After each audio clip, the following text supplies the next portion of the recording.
there, Rivermen fans. I'm Jason Ruff, along with now former Rivermen defenseman Zach Wilkie. It's time now for our first edition of the Dry Dock Podcast. It's the podcast where we sit down to discuss the Rivermen season that was with some of your favorite Rivermen stars, as well as maybe even preview a little bit of next year now that the ship is in dry dock for the offseason.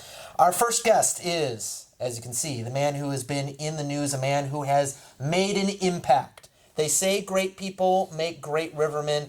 This man, to my left, is the exemplar of that phrase. He is the leading defensive scorer in the SPHL for the Peoria Rivermen in the SPHL era. 4th overall in terms of overall scoring in Rivermen franchise history. A 2-time President's Cup champion, a 2-time SPHL Defenseman of the Year, and a 3-time SPHL All-First Team selection. Too many awards to talk to. Zach Wilkie is our first guest. Zach, thanks for taking time to come out, leave your big boy job to come talk to us here this afternoon. How have you been, my friend? How's retirement suiting you? It's different.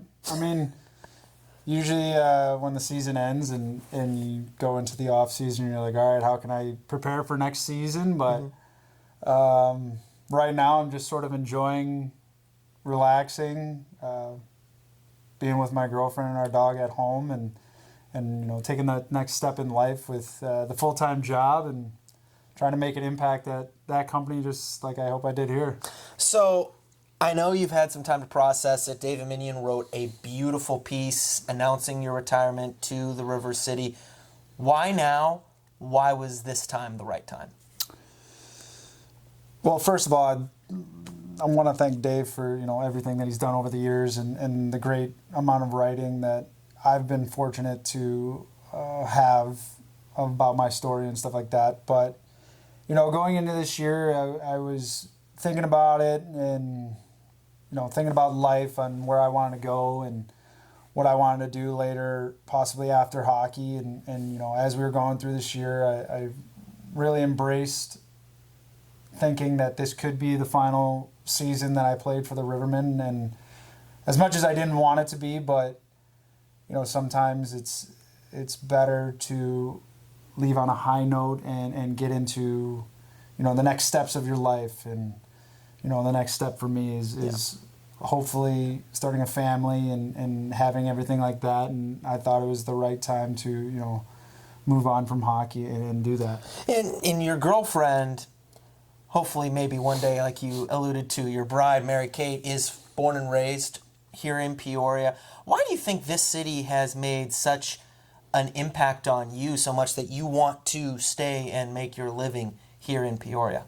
Yeah, not just from like the hockey standpoint. Obviously, that's been a major part of my journey in Peoria, obviously with Guy and this team. But meeting her and you know, realizing there is so much more potential outside of hockey as well. And just the people that I've met along the way, I mean, it's made it feel like home from day one and continues to feel like home right now. And as I believe it'll probably be my home for the next 50 years, this city's hard to leave. And I know that, you know, there's so many different things to do in this city, and it's just been a great, wonderful ride so far. You know, when we introduced you, we talked a lot about the countless awards. We'll get to those in just a second. But when someone, at least to me, says Zach Wilkie, my mind immediately goes to just how the fans just embrace you and love you. Why do you think someone from Chicago area was able to come down here to Peoria and just become a fan favorite for the Peoria faithful, for the Rivermen fandom?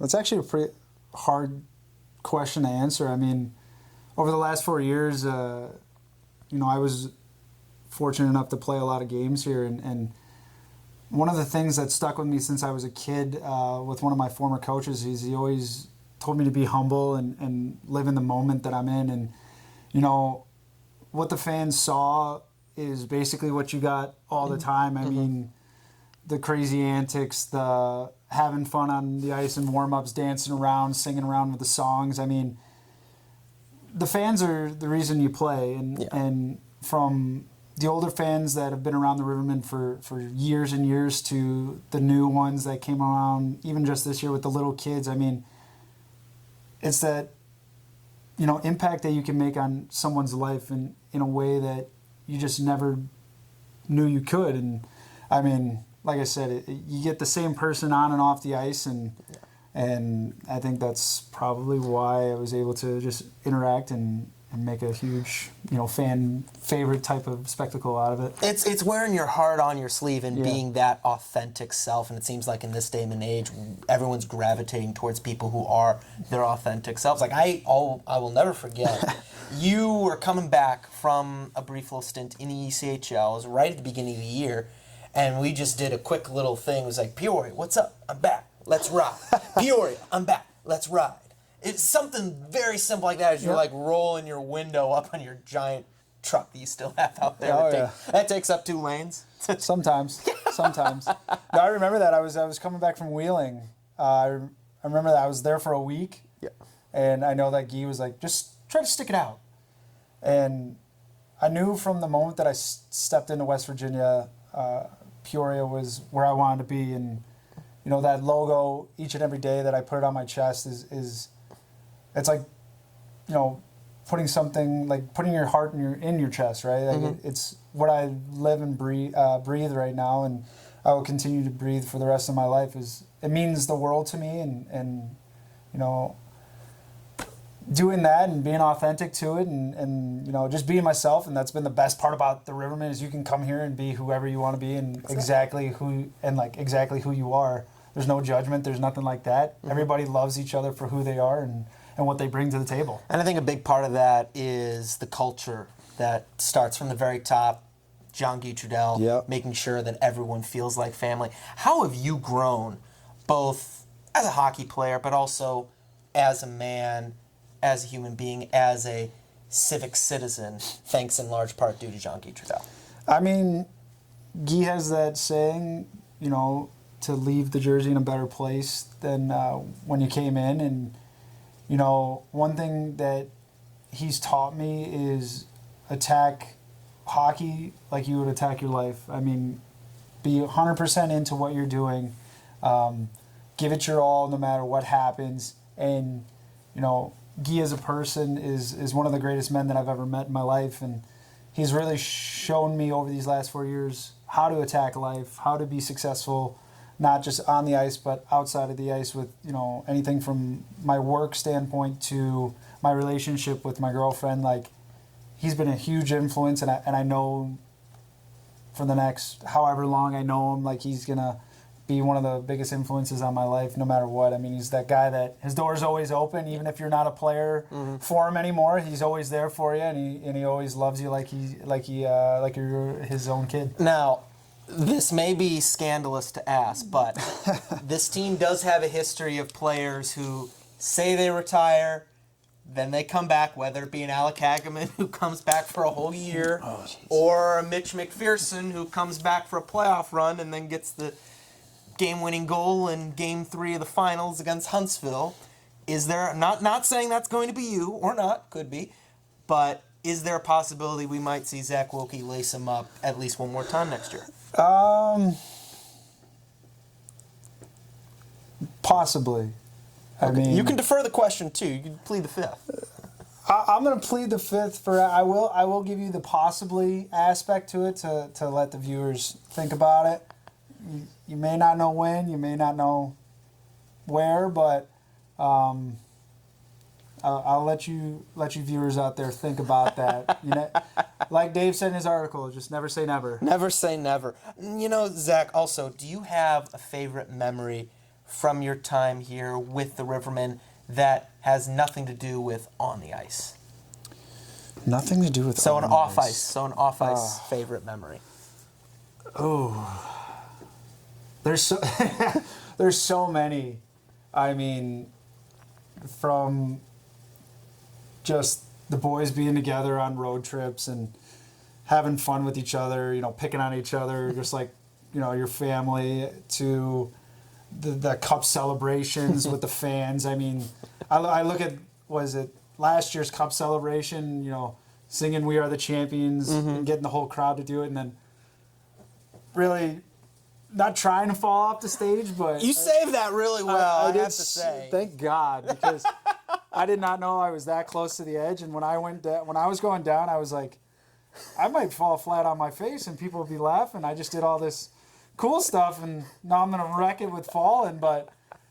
No, it's all the interactions with the fans. I think that's definitely been my favorite memories that I've had here. I mean, from the autograph signings upstairs to, just running into random fans out and about. I mean, it's always great to see the people that support you, and I'm never one that's going to be like, no, I don't have time for you. Like, I'll always take 2-3 minutes, maybe half hour if the time warrants out of my time to talk to anybody. And that's what I've loved about this place, and that those are the memories that are always going to be lasting for me is everything that we did off the ice with the fans and interacting with them. Zach, you've had a lot of great teammates over your 4 years. Ooh, lots of them. What teammate, I'm not going to limit it to one, give me a handful of teammates that have really impacted you and your growth, do you think? Oh, I don't want to offend nobody with this one, because all my teammates that I've had over the years, they all have special places in my heart, and I mean, they all helped me in my overall journey. Obviously, the biggest key one is sitting over on the wall over there, and in the picture behind us, Hags, from day one, he showed me what it took to be a Riverman, and he showed me what it took to play at a professional level day in and day out, what it takes. I mean, obviously Hags and I had some battles in practice over the years, and I think you can speak to Guy about the days when Hags didn't like the effort I was putting in and always got on me. But, I mean, without him, I don't think I would have gained the leadership skills or the qualities that it took to, be a leader on this team, in my opinion. And then, you go to guys like Chris Alleman, who's one of the nicest people that I've ever met, Alec Bear, who's been my teammate for 4 years and everything. I mean, Jimmer. Jimmer's one of a kind and love him to death, to, my D partner for my first 2 years, who was Nick Neville. And, I mean, that guy taught me everything. I mean, he's, in my opinion, if you look at our level and everything, like he's the equivalent to Nick Lindstrom, in my opinion. I mean, he allowed me to blossom into a great defenseman, just learning from him. And then, still one of my best buddies to this day, and Mike Gertler. I mean, we talk consistently. Yeah. I mean, he lives around the corner from me, so I mean, we have a special relationship. And then I cannot forget this guy. Everybody knows him. Everybody loves him. Cody Dion.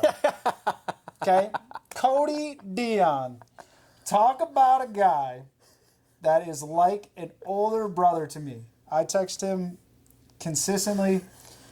He picks on me like I'm his little brother.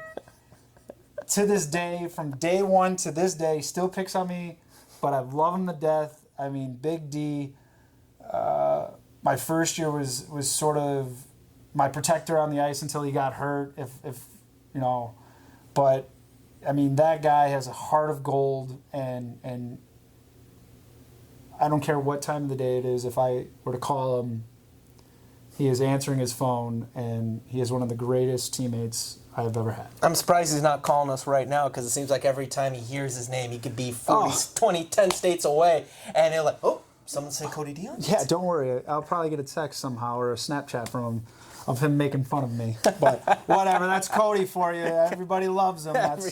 Everyone loves Cody Dion, but everyone loves you. And you know what? You have plenty, I think one of the more intriguing stories from your time here is the fact that you got to play with your brother, Jeff. Yeah. I know we've kind of talked about this in the moment.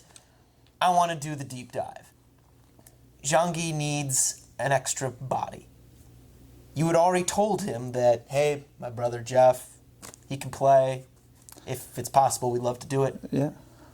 Did you ever think it was going to happen, first and foremost? I go back to that conversation with Guy all the time. I can remember it to this day. I remember it to this day. I went to dinner. We were in Fayetteville.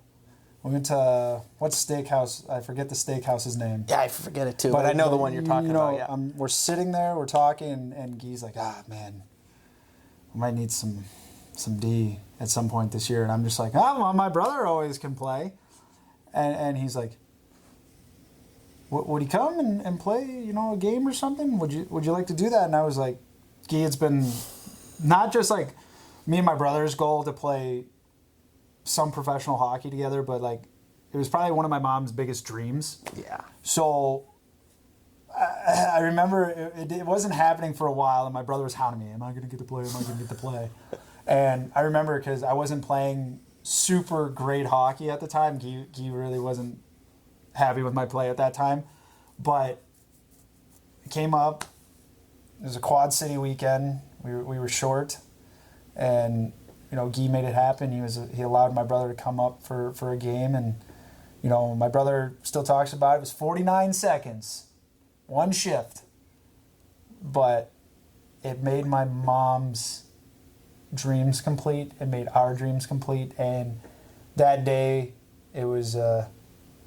Was it St. Patty's Day? Yeah, it was St. Patty's Day. I think it was, St. Patty's Day, and he borrowed Carrier's number. Carrier's number, and we played that shift. He almost scored. I think if he would have scored, yeah, it would have been like we won the Stanley Cup that night, but we wouldn't have cared. And I know him for a fact. He would have scored and just said, "Thanks, Guy. I'll be in the locker room. I'll be in there. I'm going to shower, and I'm going to be up in the crowd, and you'll be seeing me wave the rest of the game." And I'm like, thinking to myself, he always chirps me this day. He's like, you know what? We played one shift. I came out even. You were a -1 that night. So he even had better stats than I did that one game that we played. So, but no, it was a lifelong dream, and Guy made it happen, and I can't thank Guy enough for doing that. I always go back to that because he hit like the side of the net. He was close. Yeah, I think to scoring on that shift, and I think the whole place would have erupted. Oh yeah, I remember I went D to D to him, and he sort of fumbled the puck because he caught it on his forehand, and I think if he would have caught it on his forehand and had the extra second to look before he shot it, my brother is, even to this day, is still one of the most accurate shots I've seen. I'm like, there's no way he would mess that up unless he was nervous. But when he fumbled it, what did he do? He threw like a backhand at the net or something like that, yep. and it hit the side of, it was Risov. Risov was in that. Risov, hit the side of Risov, and then he went chasing, and I was like, oh boy, don't chase. I'm just sitting there, don't chase. You know what? You're sitting back on the blue line. You know what? You chase. I'll be up here just in case something wrong. But no, it was so funny, and it was all we talked about. I mean, we still talk to this day about that game, and we have videos from it my mom took, and I mean, the pictures are worth 1,000 words, and we're always going to have those forever. We're just after Mother's Day, and I know you are a big family guy. How important has your mom been? Miss Mama Wilkie, as we all call her down here. Yeah. How important has she been, not only in making sure that you have the tools to succeed, not just in hockey, but in life as well? And what has she meant to you now as you make this transition from the hockey life to the professional life? I mean, my mom means the world to me. I mean, we went through some struggle when I was younger at 18 years old with some family stuff. We don't got to get into that, but it's all good. I'm older now.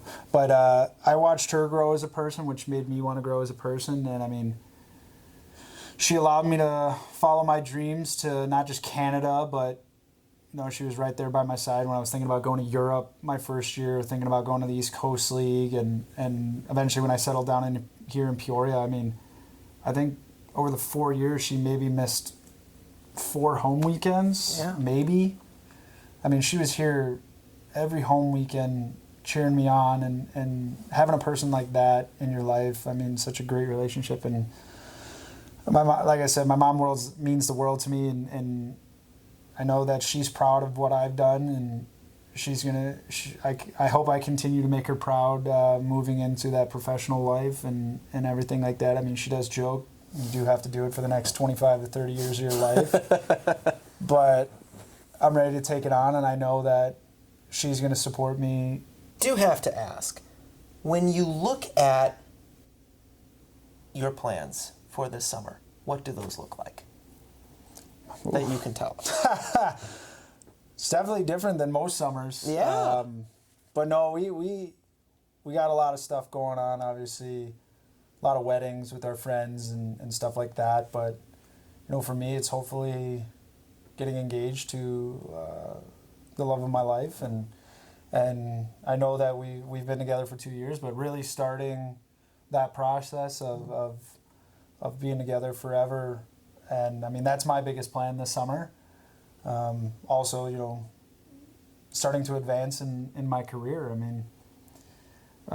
With hockey ending, it's time to advance in another career to hopefully become the best at that. And that's the start, but we'll see how this summer goes, and still got to stay in shape as much as I can, because like I said earlier in the podcast, or in the video, sorry.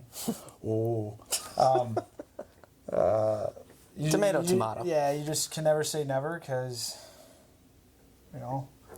stranger things have happened, like Hags or Mitch, and you never know. You never know when Zach Wilkie is going to be called upon to score the key goal in the third period in Game 3 of the finals. Yeah. Zach, last question for you. When one chapter closes, another one opens. You're going through that transition now.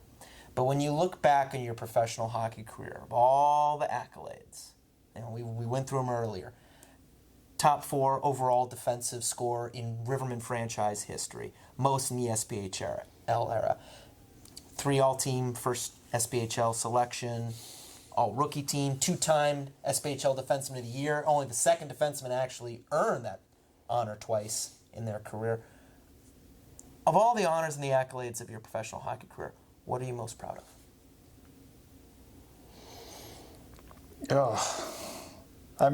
All those awards can happen without the rest of the team and the coaching from Guy.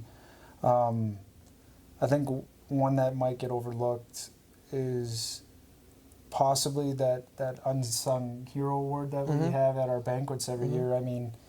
I watch so many players get it over the years, and I'm always in wow of it. And, getting that honor from Guy this year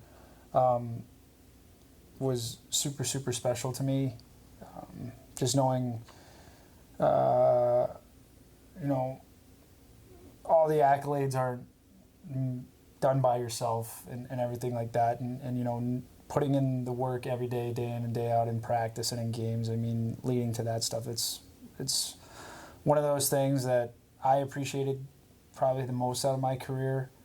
But, everything aside, it all has to do with everybody else in this room. You can't win championships without the rest of the boys. And D-Man of the Year, yeah, it's really cool to get it on your own, but like I said, without the Alec Bears, the Alec Hagemans, Jordan Ernst, who can forget MVP Ernie?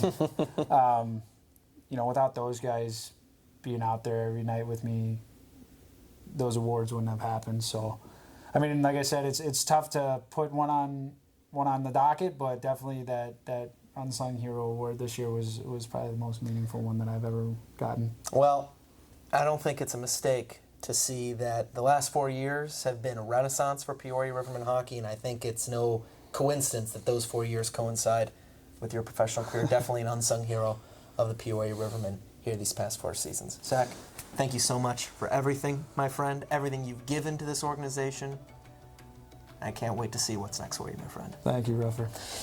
For Zach Wilkie, I'm Jason Ruff. This has been your first episode of the season for the Dry Dot Podcast. We'll talk to you next time, Rivermen fans.